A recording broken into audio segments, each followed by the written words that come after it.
nature is made possible by public television stations, your gas company, and America's gas industry, supplying natural gas across this land of ours, providing gas energy to fuel industry, warm homes, heat water, and cook meals for over 160 million people from coast to coast.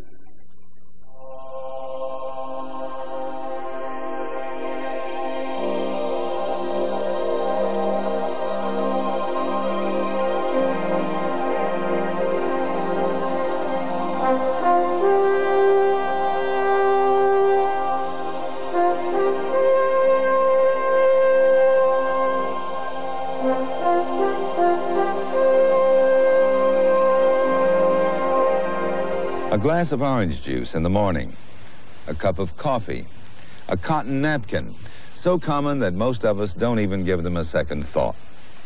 But like so many things we take for granted, there are stories of intrigue, exploration, and dedication behind most of the plant products that are part of our daily lives. Hi, I'm George Page for Nature. This orange juice probably came from oranges grown in California or Florida. But the orange is not native to the United States. It originated in the Far East and was not brought to North America until the 16th century. The coffee may have come from plantations in Brazil or Colombia, but the original coffee trees were natives of Ethiopia. They were domesticated by the Arabs and introduced to India, Ceylon, and Java before finally coming to the Americas. In the last few centuries especially, botanists have scoured the planet, looking for plants to clothe us, feed us, cure our diseases, and support new industries.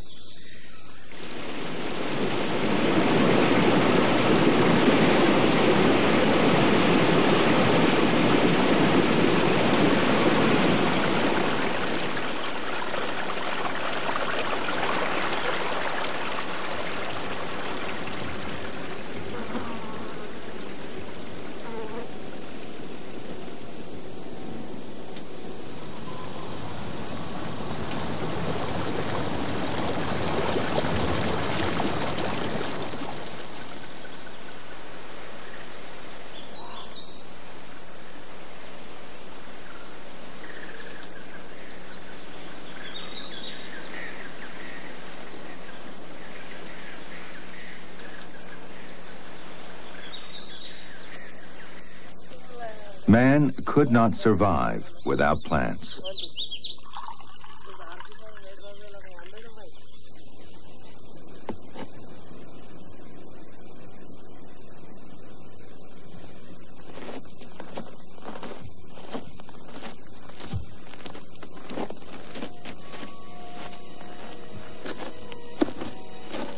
But before plants can be of use to man, he must first find them.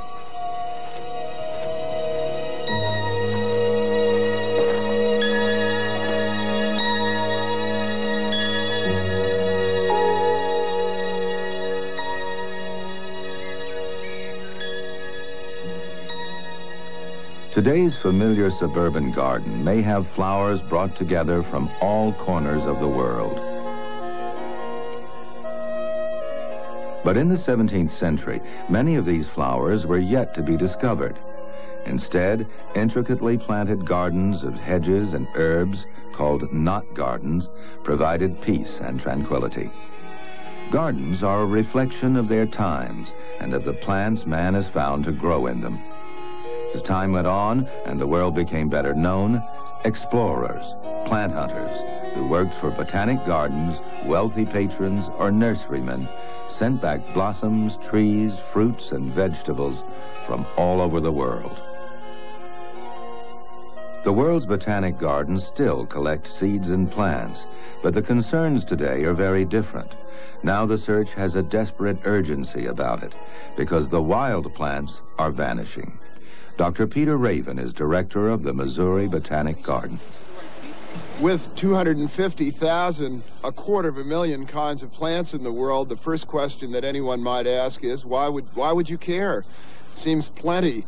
After all, we get 90% of our food, either directly or indirectly, from about 20 kinds of plants, and we get over half of our food from just 3, corn, wheat, rice.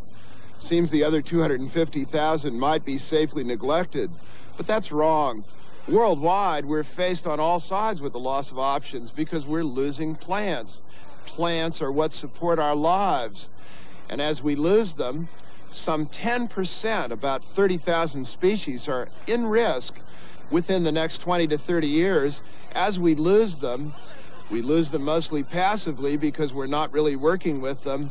Our children and grandchildren are going to have a lot fewer options with which to support their lives and improve the quality of those lives. For the people of Nepal, the future has already arrived. Lying between the vast lands of India and Tibet, its plunging valleys and towering mountains are an ecological time bomb. One of the few men who has taken on the lonely task of recording its native flora is Dr. Tertu Shrestha. Milky data was very interesting to me. In my last trip in 1971, that is to say 15 years ago, I thought that this ridge could be set aside as a rhododendron reserve. We saw a lot of rhododendrons there. And this time I was rather shocked. The place where I wanted to see most of the rhododendrons were all gone. That was at 9,500 feet, 10,000 feet. So the whole morning we walked without seeing any plant.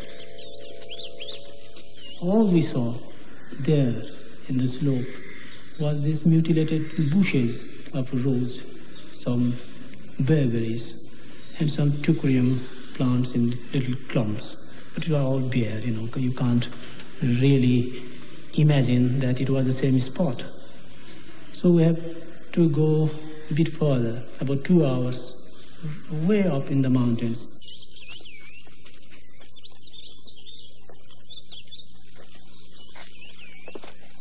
The Himalayas have given us many wonderful flowers, but it's not just the wild parents of our garden flowers that are at risk here. When the forests go, all other living things they support go as well.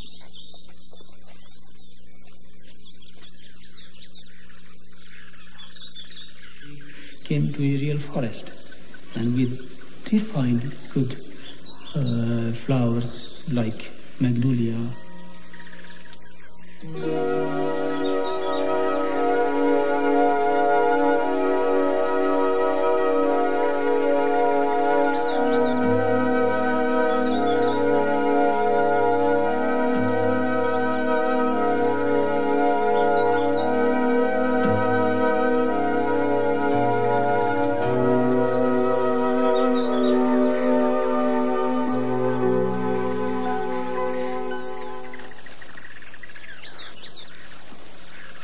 Collecting specimens of this viburnum and making notes about the plant and its habitat provide a permanent record, which is added to the evidence. Evidence used to persuade agencies and politicians that urgent action is needed.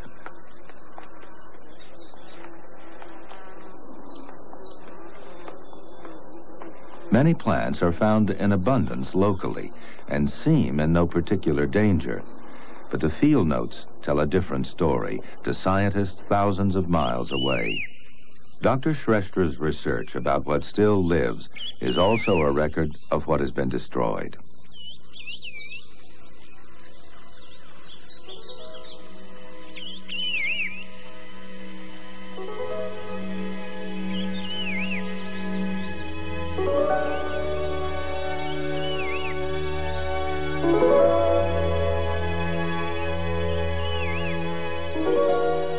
The Lalligurus, or Rhododendron arboreum, is Nepal's most spectacular flower.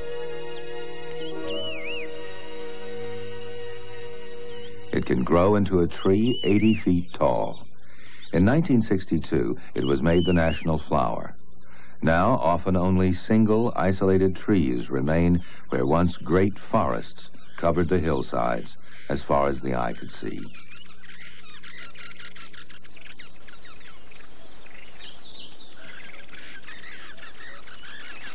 Experts give these forests just another 10 years. By then, parts of Nepal will be as bare as desert.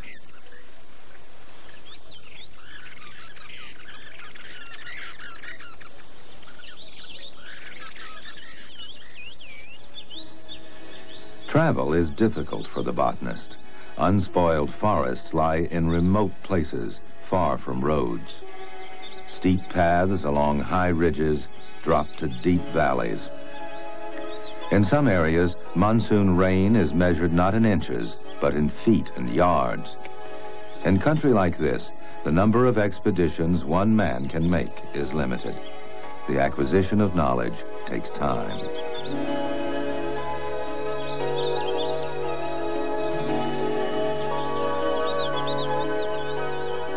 This wild specimen of Rhododendron cinnabarinum will be filed back in Kathmandu.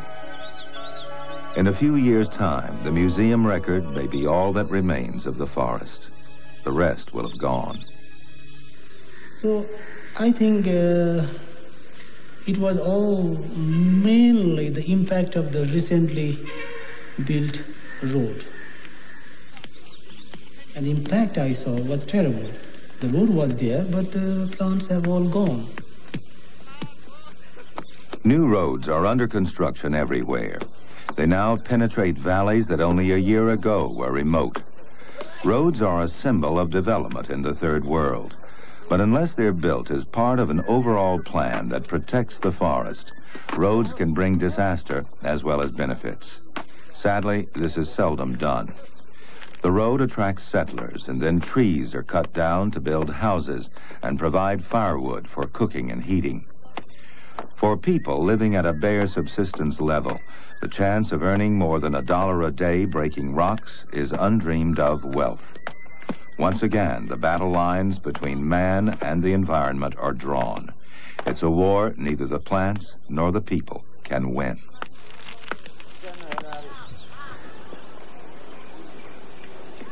And the water resources, for instance, in Hide, there were only 2 or 3 shops and few houses, but now it is a bazaar. And for water, we have to go, well, 300 feet, 400 feet way down before you could get some water.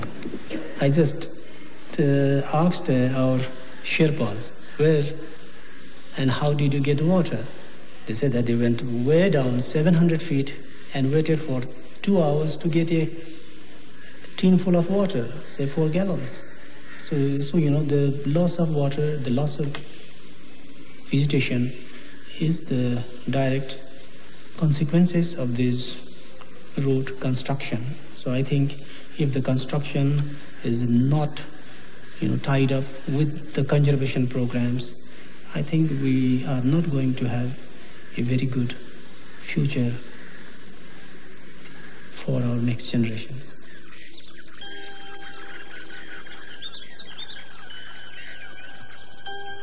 We can still enjoy these plants in the wild, but our children may never know the experience.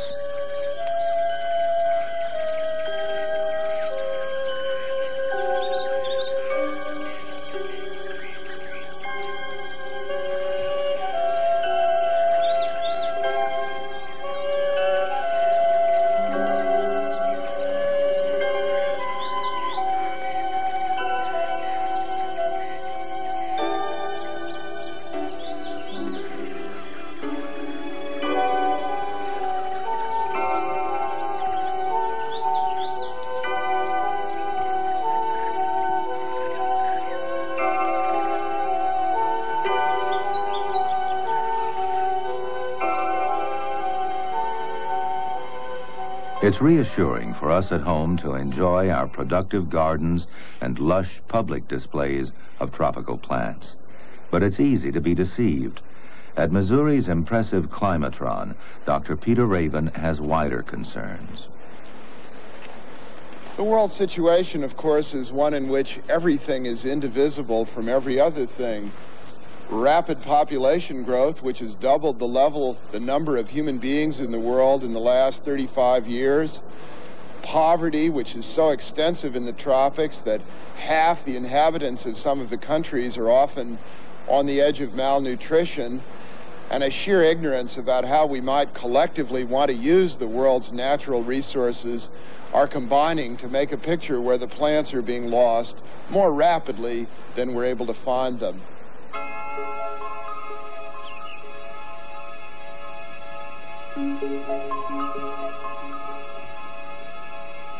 The Negev Desert in Israel. Over 5,000 square miles, it comprises more than a half of Israel's land area.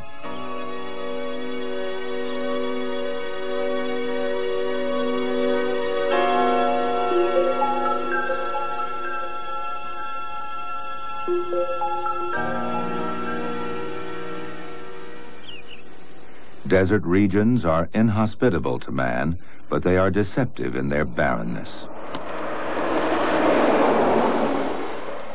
Their plants have had to evolve cunning strategies and adaptations to survive the harsh conditions. Yet at the same time, deserts could be a productive source of plants for man's needs.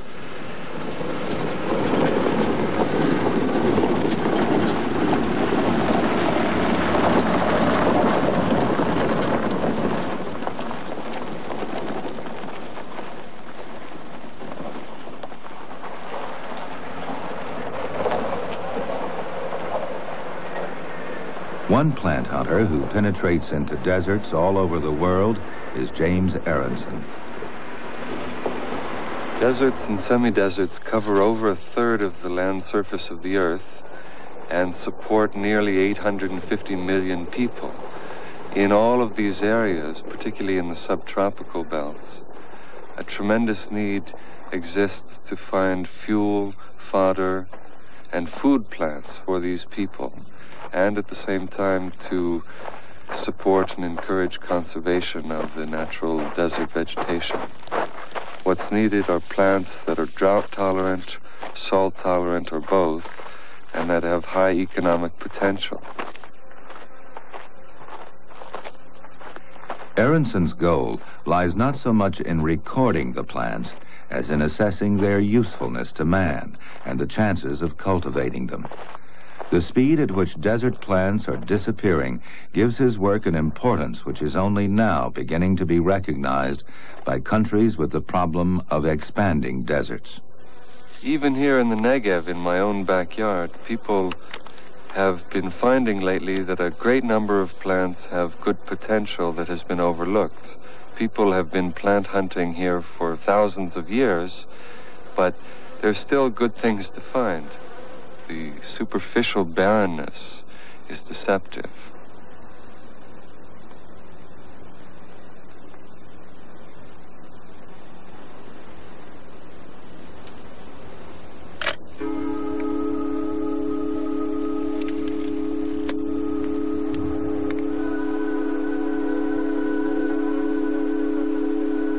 Plant exploration is still something badly needed, and I personally enjoy very much the business of hunting for plants in wild places that have yet to be altered or destroyed by mankind.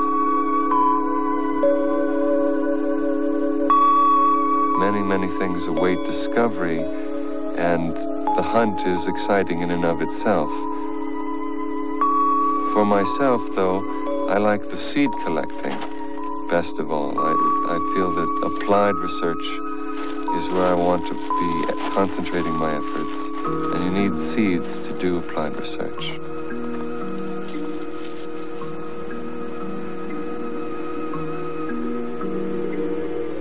So rather than simply collecting herbarium specimens, I want to get seeds that can be later planted and grown to learn about how the plants can be used under cultivation.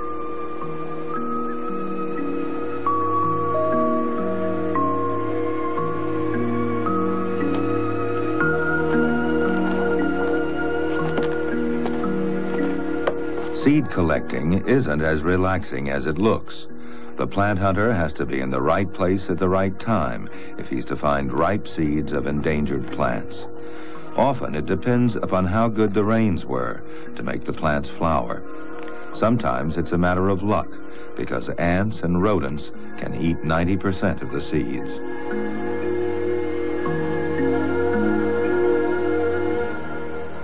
The joy for me is doubled. I get to do the plant exploration and collecting, be in wild places with all the beauty and the tranquility to be found there. And then afterwards I bring the seeds home and can grow them That's a very rare combination.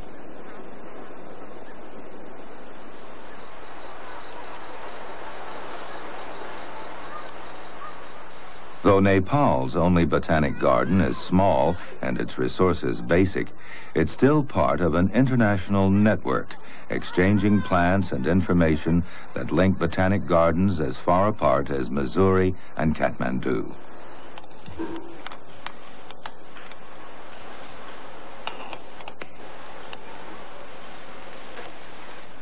Orchids are among the most vulnerable of the world's threatened plants, and the garden is conserving endangered Nepalese species. Laboratory techniques are used to raise new plants from small pieces of parent tissue. Once sufficient numbers are raised and the plants are large enough, they will be reintroduced to their native forests.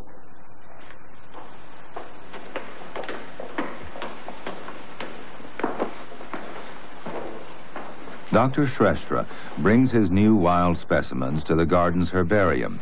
As they're studied alongside older material, a full picture of the state of Nepal's flora slowly begins to build up. But the situation is not as easy as that. Already a backlog of over 25,000 specimens are awaiting identification. Often, difficult species can only be identified at a major institute, such as the New York Botanical Gardens. Shrestha is only too well aware that changing conditions in the wild are already overtaking the recorded information. The limited knowledge he and his colleagues have on hand is quickly out of date.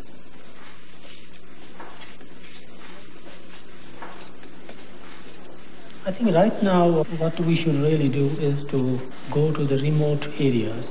Remote means, in 8 days trek or 10 days trek to the inner valleys of the Himalayas and make an inventory of the things available there. And then we should be able to categorize the plants, whether they are on the verge of extinction or whether they are used heavily by the people.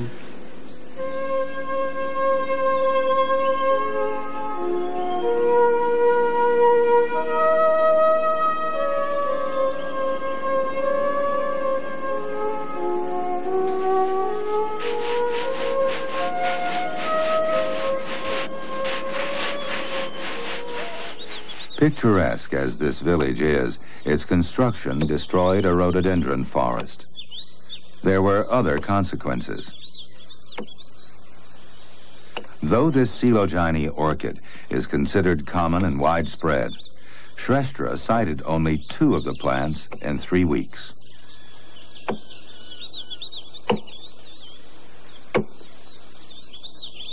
It takes years for orchids to colonize a tree, but only 15 minutes to cut it down. As the old trees come down, so do the orchids, ferns, and all other plants that grow on the branches. When the forest is gone, monsoon rains wash away the soil that trees once held in place. Miles from where the protective forests are disappearing, catastrophic floods and many deaths are the result. So the problems in the mountain ecology has come from the human interaction with the vegetation. The pressure of the population is the main cause of deforestation. And then this deforestation leads to other ecological problems. So all the problems start with the people. And the people are again put under heavy pressure from economic side. The poverty is the main cause that pushes the people into the forest, to go into the forest, to have firewoods, to have fodder, all these things.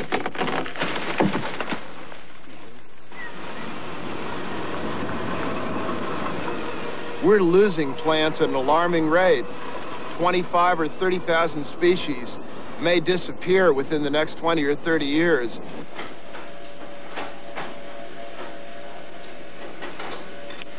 Here at the Missouri Botanical Garden, we keep our plant specimens in compactor units like these. We keep them in units like that to save space. What those individual specimens look like is this. They're dried portions of the plants with flowers, leaves, fruits, or other parts that are useful for identification and study. By reference to a great collection like this, scientists can learn where the different kinds of plants occur in the world, what they look like, when they flower, and many other things about their features. They're sewed on so nicely, you have to take them off. A lot of the specimens that we're adding to our herbarium here at the present time come from the North and South American countries of Colombia, Ecuador, and Peru. If we want those plants to play a role in the economic development of the countries or the economic development of tropical countries generally, it's very important that we get somebody down there to work with them, see them, and study them while there's still time. We get our people down where the action is, we work with the plants in the field, we come to know them, and we try to bring the properties that those plants have to general attention so that the plants can be very useful. This specimen, for example, was collected by an anthropologist in Amazonian Peru. He found that the native peoples there were using an extract to cure inflammation of the eye. By comparing notes with other people working in other parts of South America in the range of this vine, which grows up in the trees in the forest, it was found that this is a standard use of it. Does that mean it may be a useful medicine for treating eye inflammation in the developed world? Perhaps. At any rate, it's a clue worth investigating.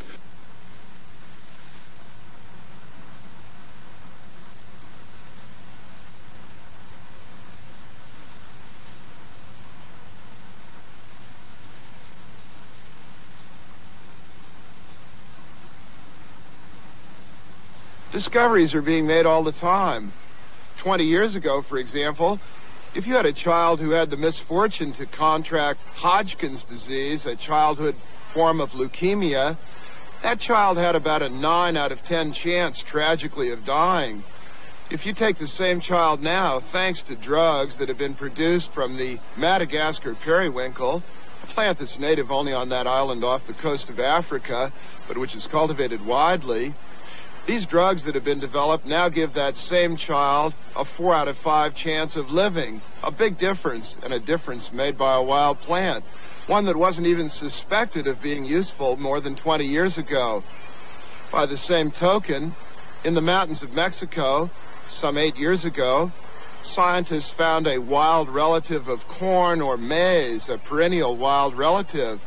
But this plant occurs only in an area about the size of a football field.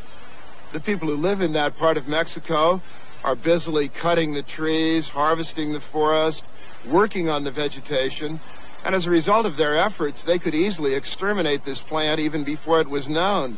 Yet this plant, found only in that one tiny field in Mexico, is interfertile with maize, and when crossed with it, can confer resistance to the major virus diseases that reduce the yield in one of the world's most important crops.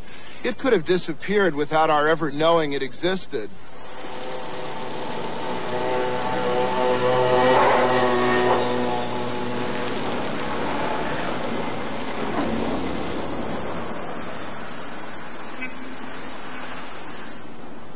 At his institute in Beersheba, James Aronson raises over 1,000 new introduced plants each year. Returning from an expedition, he's eager to see how plants he brought back from earlier trips are growing. This is an adenium and an aloe species from Kenya, and a sedum from America. And this here is Conocarpus lancifolius, which is a big tree which grows in dry riverbeds in northeast Africa and provides great quantities of fodder and firewood to people there. It has been grown in a couple of places, but never tested or selected for its real potential. We're going to be growing it in several places in the Negev in the next few years. This here is an oilseed plant that somebody sent me recently from North Africa.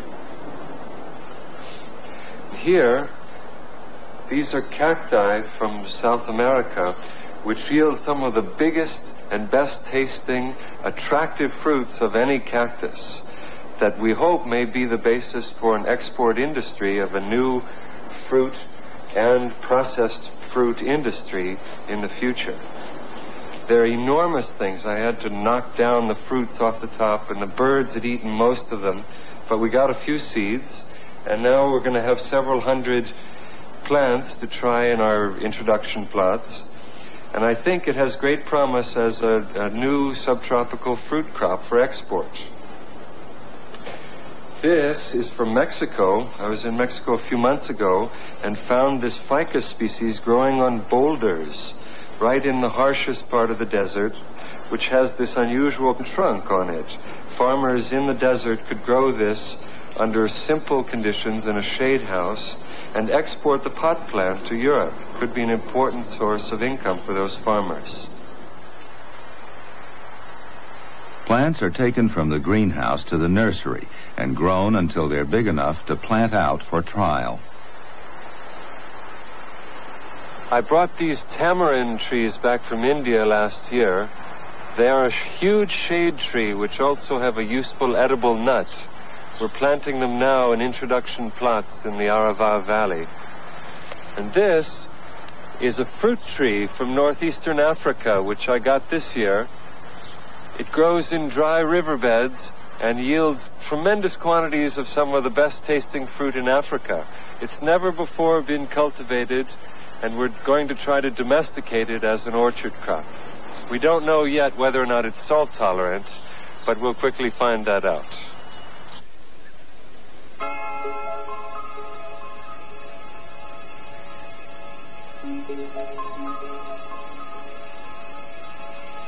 New commercial crops for Israel and new food and fuel plans for the Third World are urgent needs. As Israel develops the arid desert, ornamental trees and shrubs are also needed to make harsh country more pleasant to live in.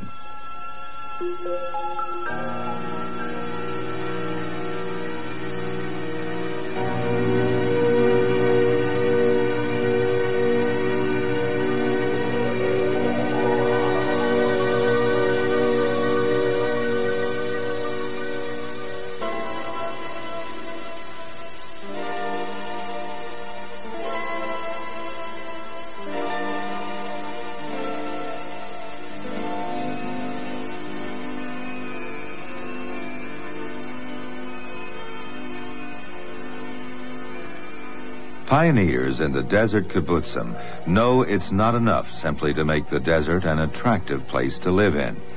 It's essential to make the desert productive. On land never before cultivated, dates now grow for export. The practice by pioneer colonists of introducing new crops into new lands has a long history and far-reaching consequences. Tea into India, bringing with it mass migrations of labor. Sugar into the Caribbean, sustaining a slave economy.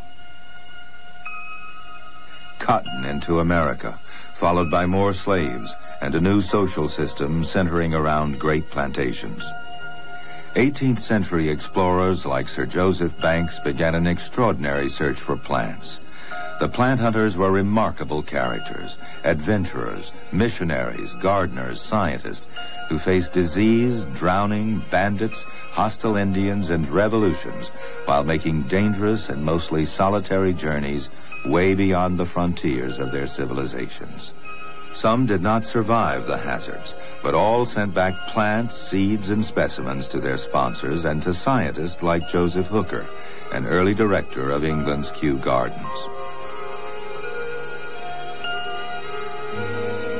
Some are known for the ornamental plants they introduced, while others are less likely to have been heard of, such as Dutch-born Frank Mayer.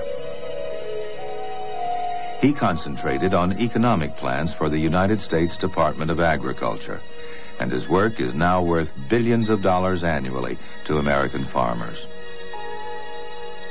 Although unsung, the early plant hunters are not forgotten. Masson in South Africa, Douglas in North America, Cunningham in Australia and New Zealand, Spruce in South America, Ernest Wilson in China. Wilson collected first for a London nurseryman and later for Harvard's Arnold Arboretum. There's hardly a garden in England or America without a Wilson introduction. All their names are familiar to enthusiastic gardeners.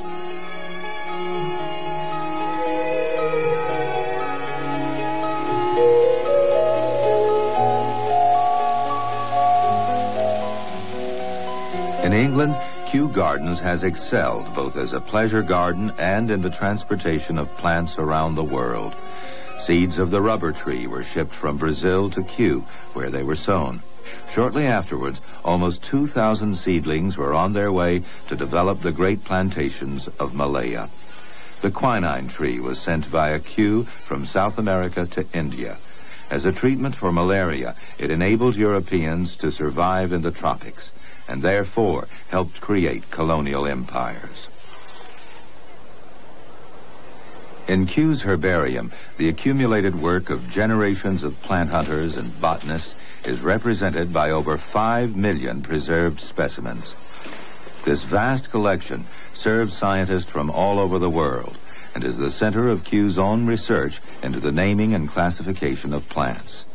It's sobering to think that we don't even know how many species in this collection are now extinct. Of the lovely Franklinia shrub, America has only its portrait on a postage stamp and plants in gardens. It was discovered in 1756 in Georgia by farmer botanist John Bartram, but no one thought to protect it. Within the short span of 38 years, all the wild plants were extinct. Bartram's house and garden have survived as a museum.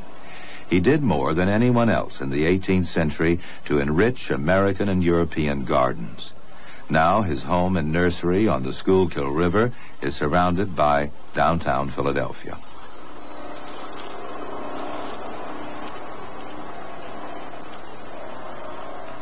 Most of the plants that we have in cultivation, the ones that are really important, are ones that our ancestors brought into cultivation thousands of years ago. They weren't worried about what a modern industrial society needs. They were rather worried about what the women could grow around the camp easily, what they could get the most return from. But we have a lot of other needs for plants now, not just producing grain or food, but producing medicines, producing oils, producing chemicals of various kinds, all the things that go up to make our society run. Scientists all over the world are looking for new kinds of plants from which to get these products.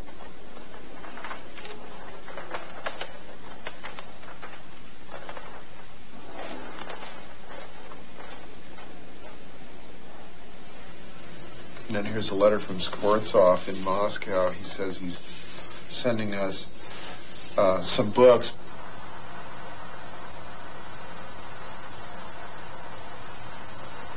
Capabilities vary enormously from country to country for research into vital plant resources. Institutes like Missouri raise funds to put scientists into places where they're most needed. But there are not enough centers that work the way Missouri does. Most botanists remain in the developed countries. Countries with many thousands of threatened plant species, mostly in the Third World, have far too few botanists.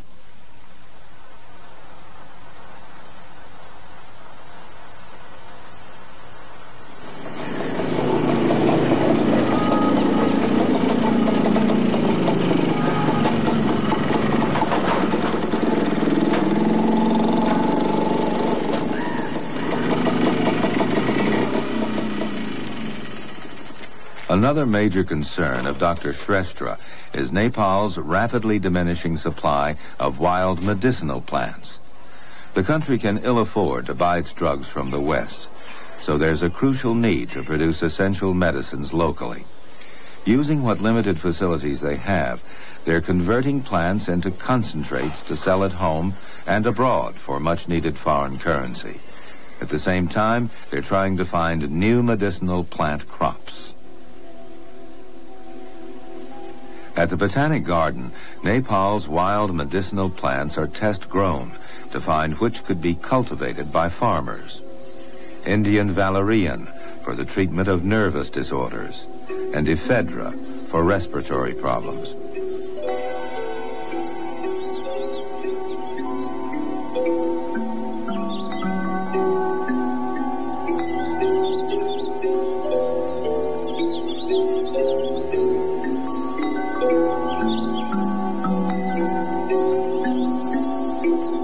Some 40% of the world's drugs come from wild sources or synthesized from a wild derivative. In Nepal, aracema is used for curing colic in sheep and killing worms in cattle. Supplies are secure since it spreads rapidly when forests are cut back, as long as cattle don't eat it. But it's unusual for plants to spread. Many of the medicinal plants die when they lose the protection of the sheltering forest. They're becoming rare or lost forever before science has had time to synthesize the valuable properties they may hold.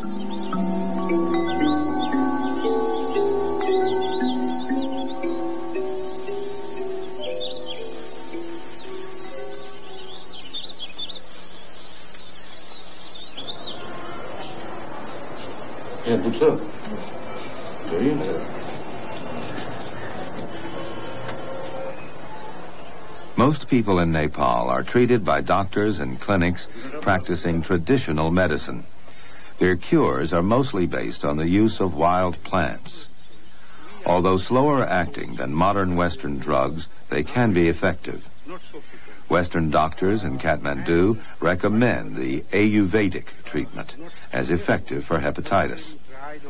But even as this type of medicine becomes fashionable in the West, in Kathmandu they're having problems replenishing old stock.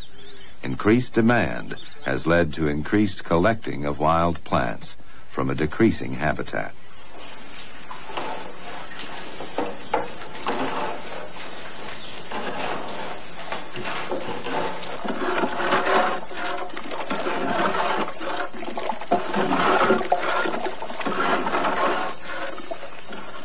The traditional drugs derived from wild plants may hold great promise, but if the plants are lost, we will never know what cures they may have offered.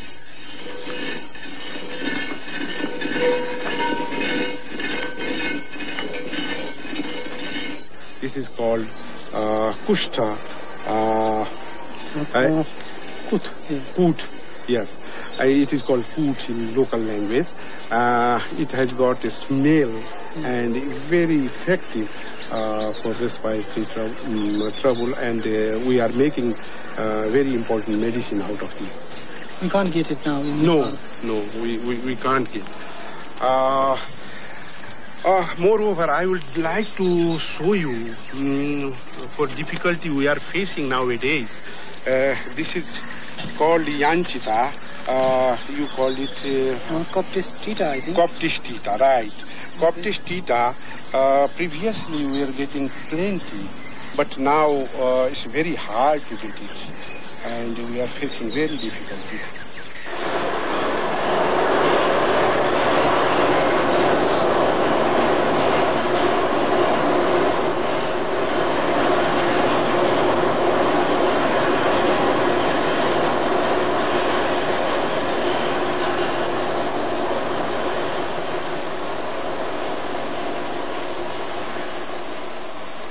Belladonna has many medicinal uses, from laxative to relaxant to heart stimulant.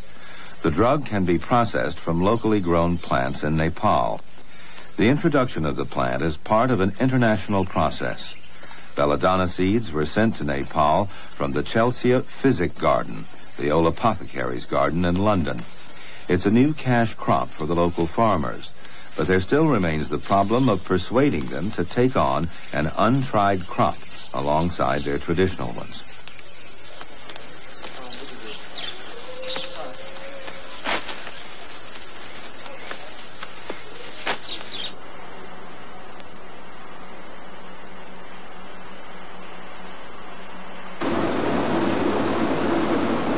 The situation is very different in Israel, where farmers are on the telephone each week to James Aronson asking what new crops there are to try out. Yeah, but at Meota Kikar, they all fell apart within a couple of months. The ciruella's looking good. Yeah, well, all of them have new leaves. Look at that. They're growing beautifully. This is just in the last couple of weeks, isn't it? Yeah, the it new started growth? sprouting about 1st of March, I'd say. Good. I want to take some cuttings of these today. Okay. and try and root them in the nursery so we can get some more. I've written some letters asking for more seeds of them too, but if we can make cuttings... Well, could we take the cuttings off the bottom? Because yeah. I thought maybe we should trim them up a little bit. Yeah. I don't know. The tree in Mexico is sort of spreading like this. It goes out and up. There's a lot to it. Let's take this branch down about here. Okay, undo this. Under the side shoot.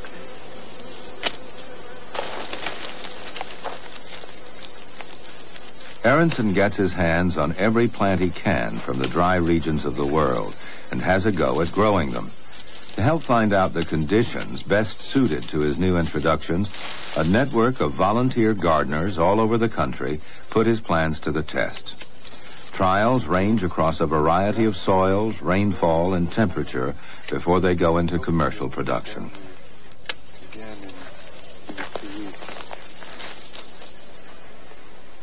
The jojoba plant has become fashionable. Its oil is a substitute for sperm whale oil, and using jojoba in cosmetics and industrial processes could well help protect a species. Painstaking selection over the years is now giving high-yielding plants whose seed is much in demand by desert farmers. Another success story is the pearly blue bush.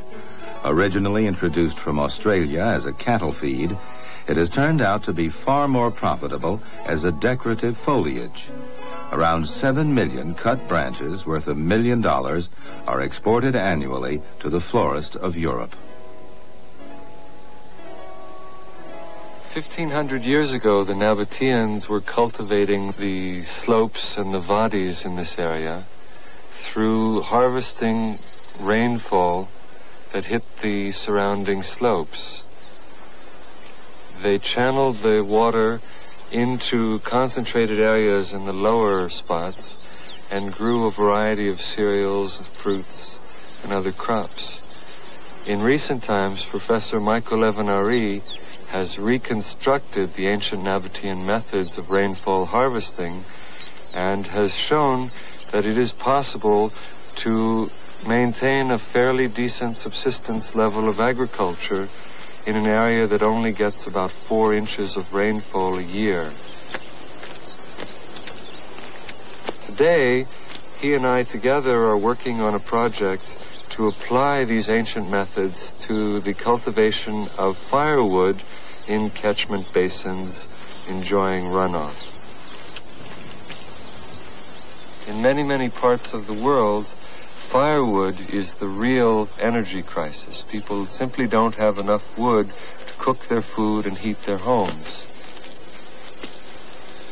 We're interested in species that will regrow rapidly after being cut and harvested, so that it will be a perennial harvest rather than just a one-time harvest.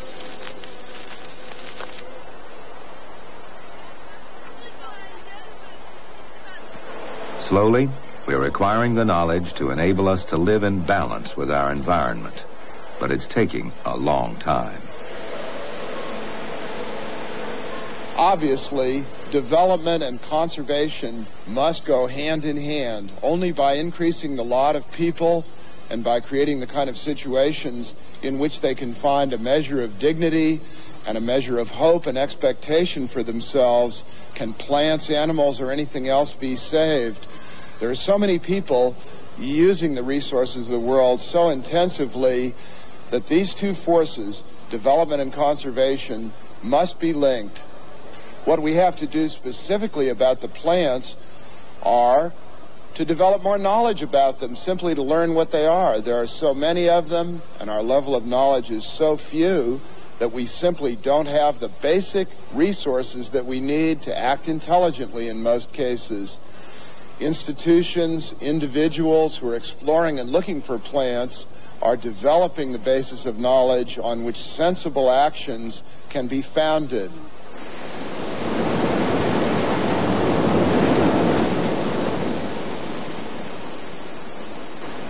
Seawater is abundant, but of little use in growing plants.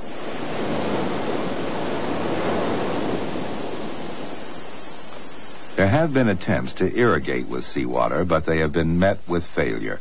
The plants simply curled up and died. However, saltbush, common around the world, is being grown and harvested on the coast of Israel, and it's been given only seawater, pumped straight from the Mediterranean.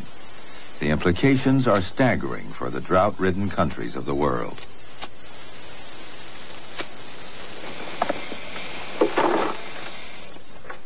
Aronson and the Israeli scientists have taken this success a stage further. For the first time ever, sheep are being fed successfully on saltbush, grown only with seawater. Initial results show the animals are healthy and the meat unaffected.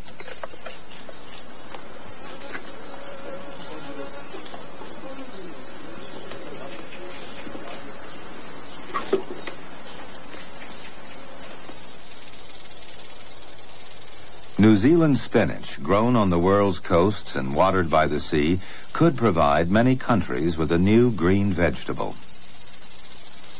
We need to prune out one of the main branches, and then we'll bring the others down. New plants have to be found before we can take advantage of the unlimited seawater. Suitable candidates are not obvious.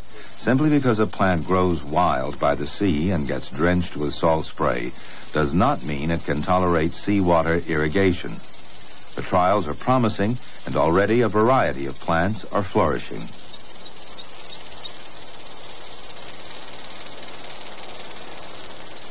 A number of people are active around the world today, exploring, collecting, and experimentally planting. Unfortunately, time is against us. Desertification is increasing, and many plants are being lost in the wild. Much of the germplasm that we'd like to collect is not going to be available in a few more years. So there's really a pressing need to increase the exploration and collecting as well as experimental planting in organized ways around the world. The work of collectors like Aronson is important, but his job is only part of the whole question of plant survival. The world's supply of plants will no longer be available unless there's adequate planning. Well, here in Nepal we have quite a few national parks, but there is still a need to have more national parks, especially in the remote areas, in the Himalayan valleys, where agriculture is not that extensive yet. And similarly, we have to set aside some areas as national parks in the south of the Dhaulagiri area, for instance, where East Himalayan flora and the West Himalayan flora merge. Similarly, we have smaller special areas in the Himalayas where we have indigenous flora limited to that area. So such areas could be identified and set aside as national parks. But in fact, there is really little point just setting some areas as reserves while rest of the country is left to deteriorate. So there should be a sort of strategy for the conservation of nature and also for the development of the country. And for that, we have to send the message across the country to the people living in the area, saying that these are the valuable plants, and we must also tell them how to manage their natural resources.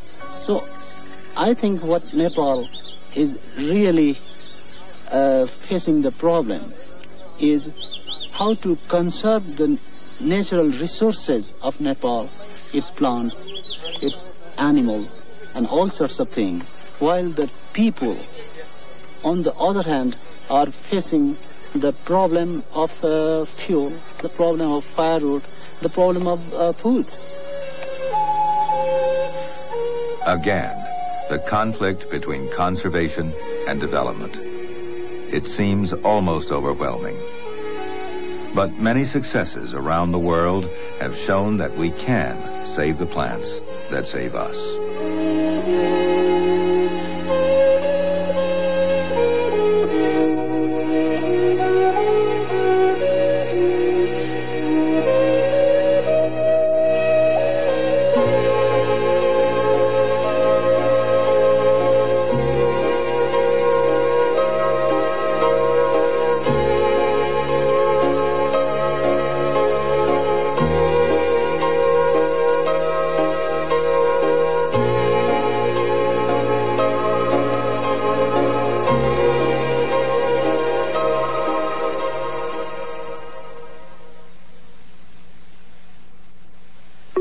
Nature is made possible by public television stations, your gas company, and America's gas industry, developing new sources of gas energy and ways to use gas more efficiently for more than 160 million people across America.